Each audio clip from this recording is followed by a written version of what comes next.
Now, the Department of Transport in Limpopo says it has impounded a bus traveling from Malawi to Gauteng. The bus was stopped on the N1 road in Polokwane and was found to be without proper documentation.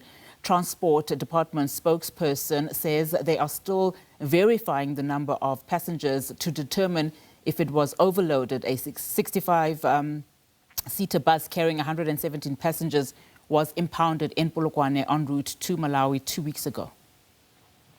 Well, as the country ushers in the new year, beaches and inland water sports are already crowded, with emergency services warning that this is one of the busiest and most dangerous periods on the water. Rescue teams say the combination of celebrations, alcohol use and large crowds significantly increases the risk of incidents. Joining us now to unpack New Year rescue trends, key water safety risks, and what the public needs to know is Andrew Ingram, a communications manager at the National Sea Rescue Institute. A very good afternoon to you, Andrew. Of course, this is, as we've been saying in our intro, a celebratory time, but also a dangerous one, particularly when it comes to water safety. Just talk to us about some of the operations that you have been doing, over this period. Good afternoon, Anati. Yes, it's been very busy. Our rescue crews around the country have been responding to a wide variety of incidents, from medical evacuations from vessels to drowning in progresses. There have been a lot of incidents that lifeguards and NSRI crew, as well as members of the community, have helped to prevent before they have happened. And I think it's a really good time to ask people to please not drink alcohol when they're going to the beaches, dams, rivers. Drinking alcohol and then swimming really puts your life at significant risk.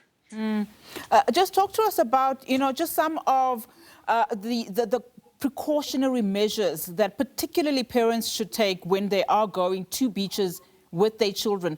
And I'm talking here, Andrew, sometimes we have children that can actually swim, that are then allowed to swim. But we've seen already this year 18-year-old, 17-year-olds drowning. Yeah, Anati, there have been a number of absolute tragedies so far this year already. I think it's really important for parents and caregivers to enjoy this time of the year with their families and loved ones, but it's also really important to take responsibility for your own family and particularly children. We've all seen pictures and video of the beaches which have been incredibly busy, and you can lose a child so quickly amongst enormous crowds like that. So I think that the call for parents to put their phones down, keep their eyes up, watch their children and just be present in the moment. Have a wonderful time with your family and loved ones on the beaches, but be very sure that you know exactly where they are. And when children are going into the water, please don't leave it up to the lifeguards to look after them. That's not their job.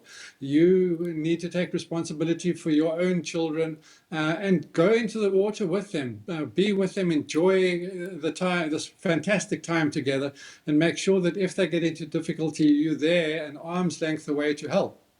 What are some of the transgressions, Andrew, that you're seeing recurring every single year that you want to take an opportunity now to just inform the public? So I think that the biggest thing is drinking alcohol and then going down to the beach or going to the water. It really puts your life at significant risk. The other one is because it's this time of the year, it's been a long, hard year, people start to relax. And it's sometimes it needs some concentration to make sure that you're looking after your children as well as you can. So keep your eyes on them, understand that drowning is silent. If a child or anybody is drowning, they can't call for help. You need to be really close to them to be able to help them. And for adults, buddy up. Go into the water together with a friend. That makes it fun. You can chat to each other and enjoy the time together. And if one of you gets into difficulty, the other one is there to help.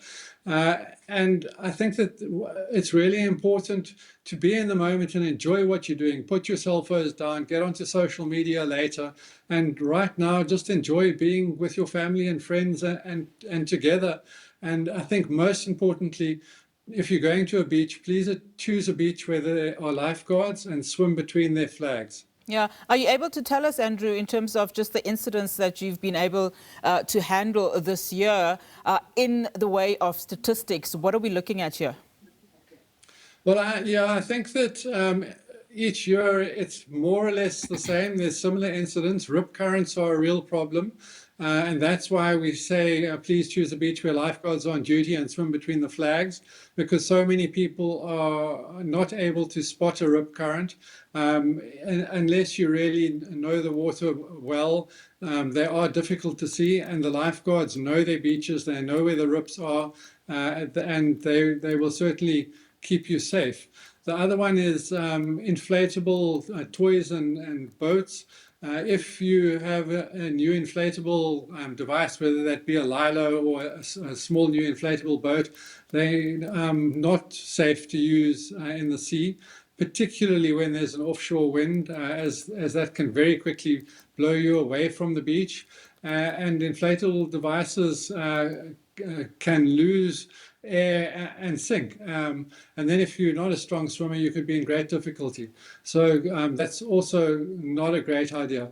But I think the biggest dangers that people will face when they're going to our beaches this year, as in every year, are rip currents. So please go to a beach where there are lifeguards. Absolutely. Andrew, thank you so much for your time. Really do appreciate it. And that is Andrew Ingram, Communications Manager at the National Sea Rescue Institute.